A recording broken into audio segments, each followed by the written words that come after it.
Hola, nosotros les vamos a hablar sobre los ovarios referente al sistema reproductor femenino. Para empezar, vamos a presentar un caso clínico que es de una paciente de 41 años que consulta por dolor y aumento de volumen abdominal de 2 meses de evolución.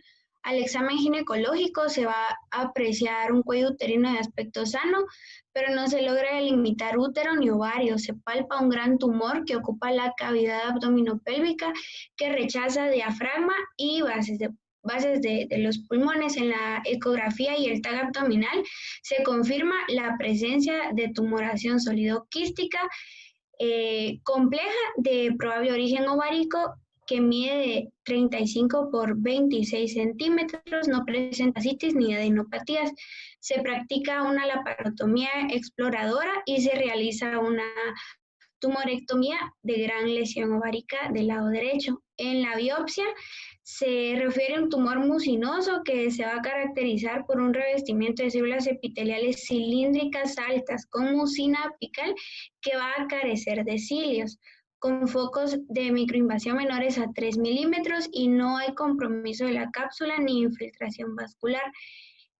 Aumento apéndice sin evidencia de neoplasias y la paciente evoluciona satisfactoriamente y es dada de alta después de la tumorectomía.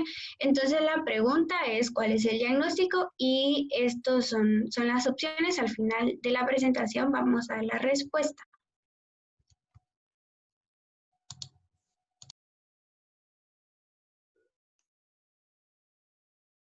Bueno, comencemos hablando sobre las lesiones más frecuentes. Estos van a ser los quistes y los tumores funcionales o benignos. Estos se pueden clasificar según el tipo de célula que lo origina, ya sea el epitelio de Müller, las células germinales o las células del estroma. Los quistes no neoplásicos y funcionales. Entre estos encontramos los quistes foliculares y del cuerpo lúteo y la hipertricosis estromal y ovarios poliquísticos. Hablando de los quistes foliculares, estos se van a originar de los folículos de Graf que no se han roto o que se rompieron. Recordando que los folículos de Graf son folículos ováricos maduros que van a dar lugar a la ovulación.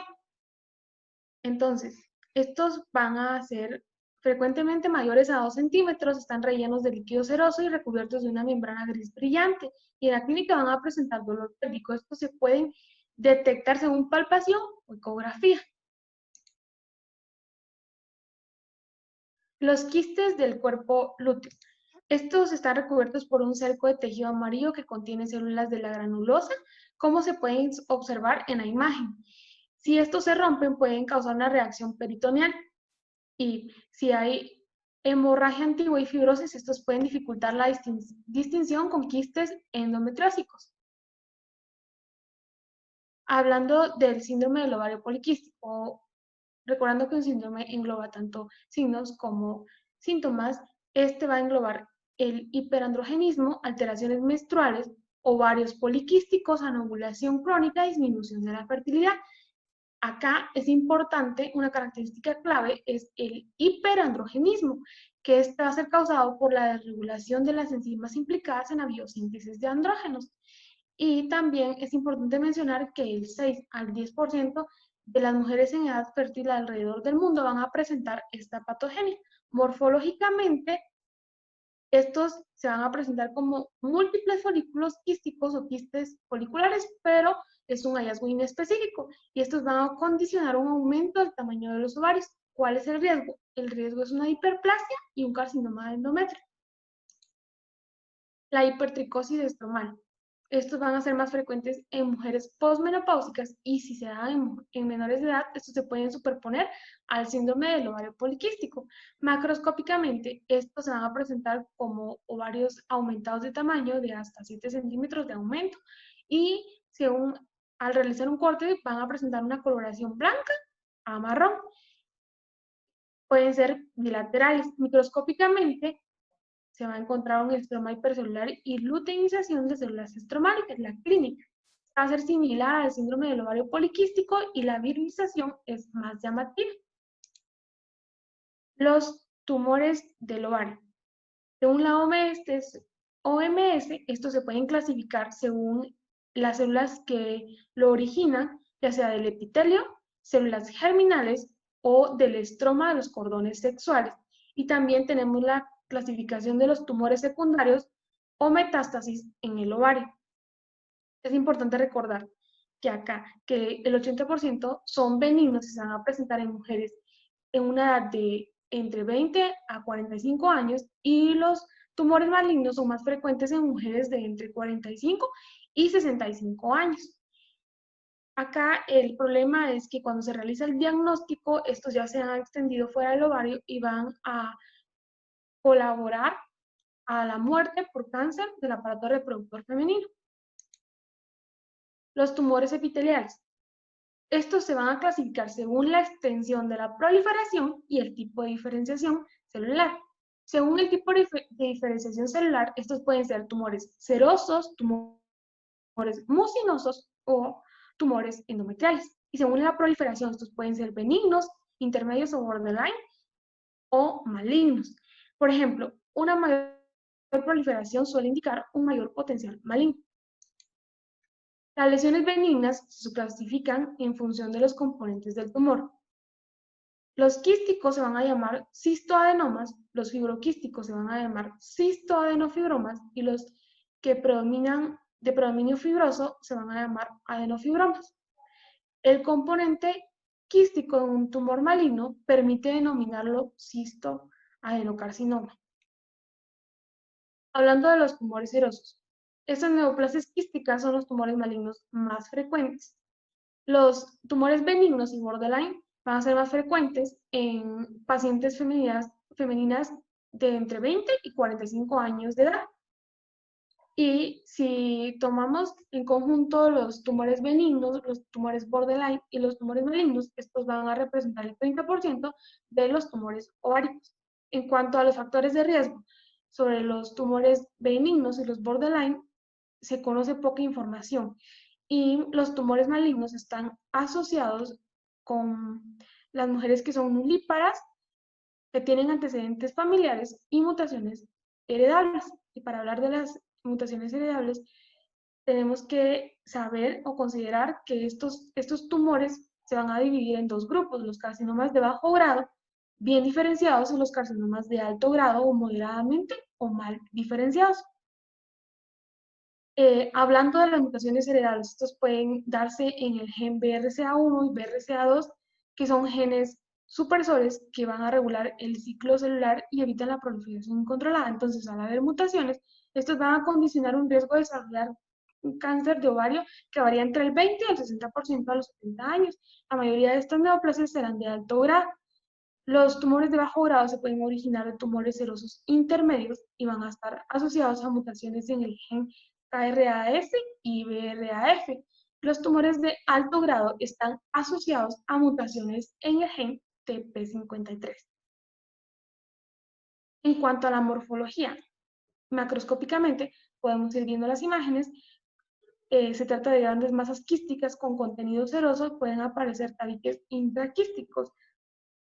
También se puede observar un revestimiento, como se observa en la segunda imagen, un revestimiento interno liso y brillante en los cistoadenomas benignos. En los cistoadenocarcinomas se encuentran pequeños nódulos o proyecciones papilares murales y es frecuente la bilateralidad.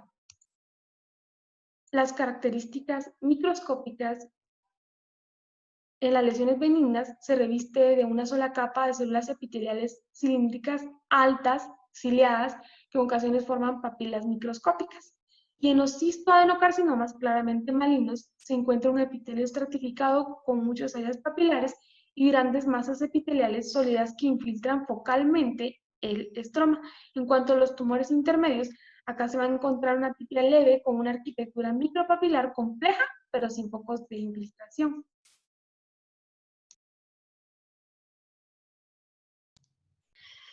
Hablando de los tumores mucinosos, vamos a resaltar que estos representan el 20 al 25% de los tumores ováricos.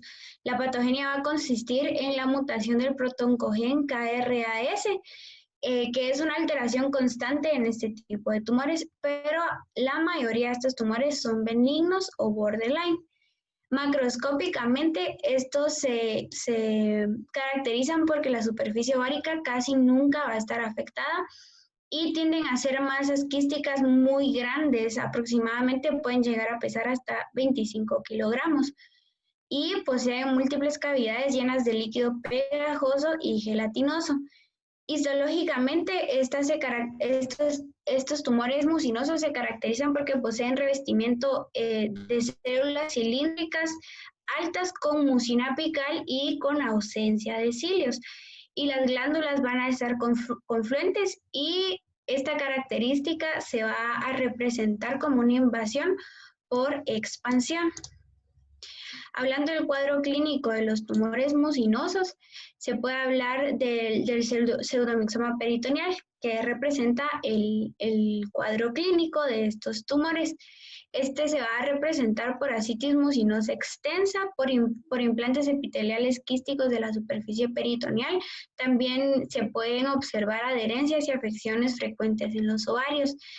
Si este tumor es extenso, puede provocar la obstrucción intestinal y por ende la muerte o el fallecimiento de la paciente.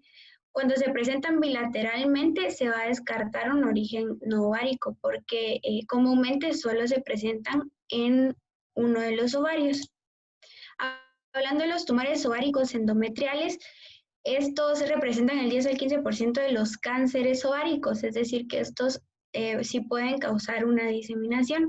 La patogenia va a consistir en dos puntos muy importantes. Primero, la alteración que va a aumentar las señales de la vía PI3K a AKT o las mutaciones de los genes de reparación de los herreros de replicación en el ADN o en la beta-catenina.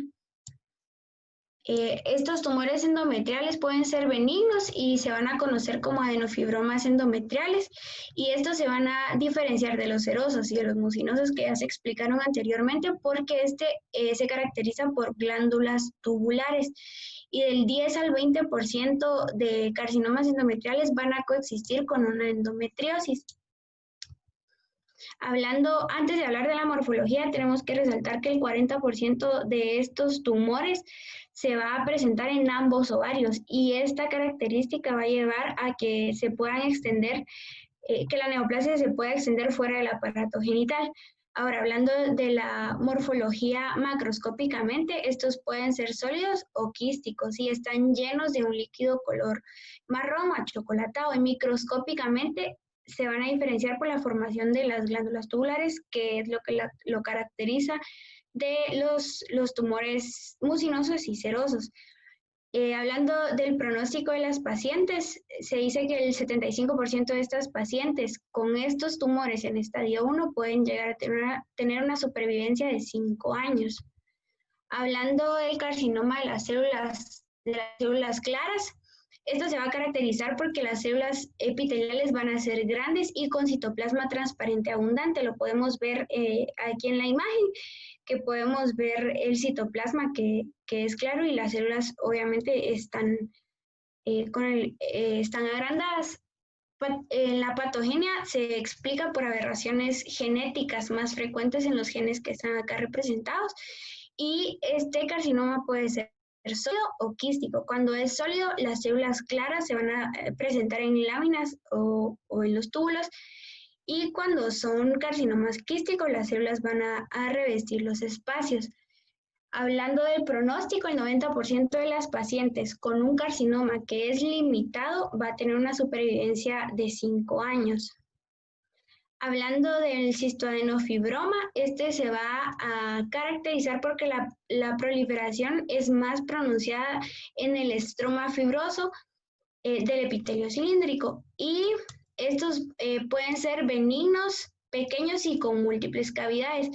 Cuando este cistoadenofibroma presenta un epitelio mucinoso, seroso, endometrioide y de transición, se le conoce como los tumores de Brenner, que vamos a hablar de eso a continuación. Hablando de los tumores de las células de transición, estos van a representar el 10% de los tumores epiteliales ováricos.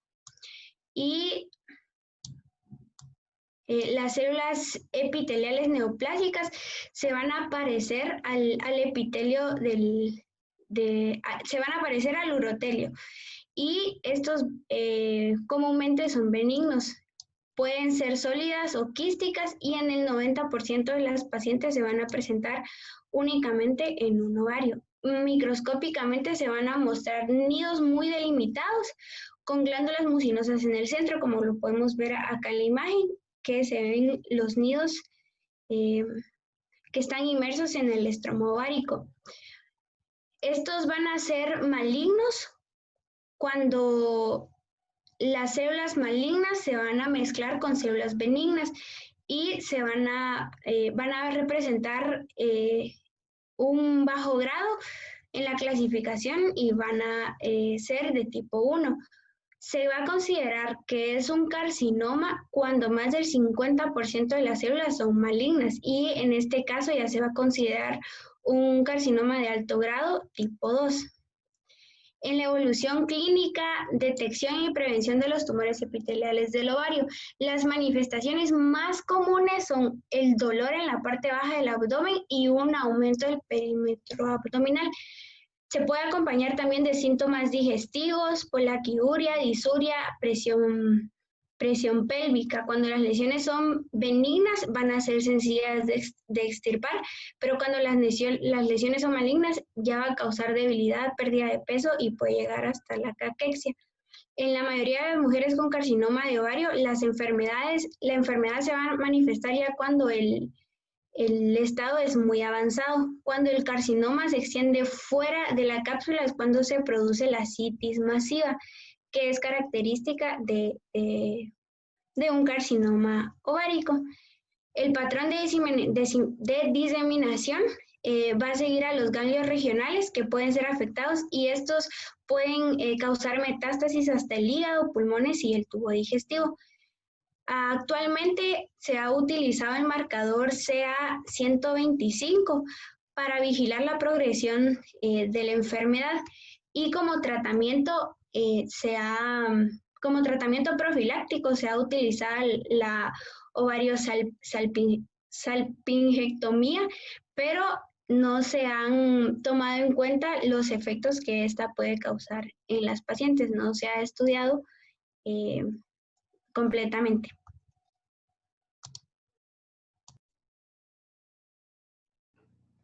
Hablando de los tumores de células germinales, vamos a ver que estos representan el 15 al 20% de todos los tumores ováricos.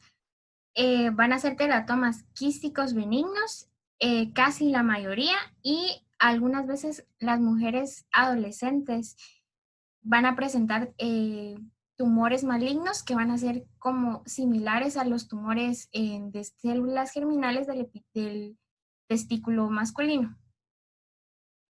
Bueno, en los teratomas vamos a encontrar que estos van a estar clasificados en 3. Van a ser los maduros, que son los que son malignos, los inmaduros benignos, los maduros, perdón, son los benignos, los inmaduros son los malignos, y los monodérmicos o altamente especializados.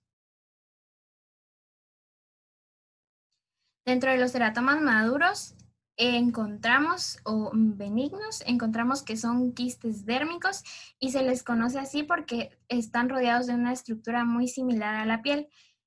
Las mujeres jóvenes son las que más los presentan durante sus años fértiles y del 15 al 20 y del 10 al 15% de todos los casos van a ser bilaterales. Forman quistes de una sola cavidad y van a contener pelo y material sebáceo, como podemos observar en la imagen. El cariotipo de casi todos estos teratomas ováricos benignos va a ser el 46XX y el 1% de todos estos dermatoides van a sufrir una transformación maligna a un carcinoma epidermoide. Los teratomas monodérmicos, los más frecuentes van a ser el estroma ovárico y el carcinoide. Casi estos dos van a ser unilaterales, El estroma ovárico va a estar compuesto por tejido tiroideo maduro, que puede ser hasta funcional y puede producir hipertiroidismo. El carcinoma ovárico puede producir 5-hidroxitriptamina, que es necesaria para causar el síndrome carcinoide, y este es muy importante diferenciarlo de un carcinoide intestinal metastásico, que a diferencia del carcinoma ovárico va a ser bilateral casi siempre. Solo el 2% de estos carcinoides van a generar una metástasis. Los teratomas malignos inmaduros son muy infrecuentes y su tejido va a recordar al tejido embrionario y fetal inmaduro. En adolescentes prepuberes y mujeres jóvenes aparecen con más frecuencia y crecen rápidamente y a menudo salen de su cápsula. Al microscopio vamos a encontrar tejido inmaduro como el neuroepitelio, el tejido del cartílago, huesos, músculo y otros. Cuando estos teratomas malignos inmaduros están en el estadio 1, casi siempre van a tener un pronóstico muy bueno, y los tumores de mayor malignidad van a estar limitados al ovario, que van a tratarse con una quimioterapia profiláctica, y la mayoría de recidivas van a ocurrir a los 2 años. El discerginoma es el homólogo ovárico del seminoma testicular. La mayoría de estos tumores van a carecer de una función endocrina y representan el 50% de todos los tumores de células germinales malignos del ovario. El 75% se producen en la segunda y tercera década de la vida y expresan el OCT3, OCT4 y NA, que son factores de transcripción que van a estar implicados en la pluripotencialidad. Estos tumores van a responder a la quimioterapia. ¿Qué vamos a observar? Al corte, un color sólido amarillo blanquecino o rosáceo grisáceo. Van a ser blandos y carnosos. Están compuestos de grandes células vesiculosas con citoplasma transparente y tienen límites bien definidos. Sus núcleos regularmente van a ser de posición central y sus células tumorales van a crecer en láminas o cordones que van a estar separados por estromas fibrosos escasos, que van a estar infiltrados por linfocitos maduros. Los tumores del saco vitelino, a pesar de que son muy infrecuentes, son el segundo tumor maligno originado en las células germinales, y estas células tumorales van a elaborar lo que es la alfa-fetoproteína, y su característica histológica distintiva es el cuerpo de Schiller-Duval, que está compuesto por un vaso sanguíneo central envuelto por células tumorales dentro de un espacio revestido por células tumorales también, como lo podemos observar en la imagen. La enfermedad se va a manifestar como un dolor abdominal y a la palpación una masa pélvica de crecimiento muy rápido, y va a afectar solo a un ovario. Los coriocarcinomas, la mayoría van a ser de origen placentario.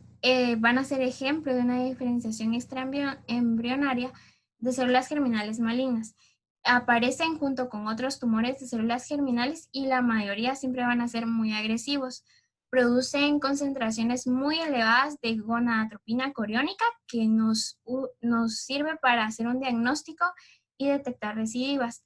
No suelen responder a la quimioterapia y muy a menudo son mortales. Otros tumores de células germinales, encontramos al carcinoma embrionario, que este es muy maligno, de elementos embrionarios primitivos, e histológicamente se parece al carcinoma embrionario de los testículos. El polioembrioma, que es un tumor maligno, contiene 2 cuerpos embrioides, y el tumor de células germinales, que va a tener distintas combinaciones, como podría ser el discerginoma, teratoma, el tumor de saco vitelino y el coriocarcinoma. Ahora, dándole la resolución al caso, el diagnóstico va a ser un tumor mucinoso borderline. El tumor borderline mucinoso es una estructura multiquística y papilar que va a contener células cilíndricas mucoproductoras con atipia leve sin respuesta estromal, como podemos observar en la imagen de arriba. También, como vemos en esta imagen, hay focos microinvasivos de células atípicas aisladas y en estructuras tubulares que van a estar vecinos al tumor borderline mucinoso. Muchas gracias.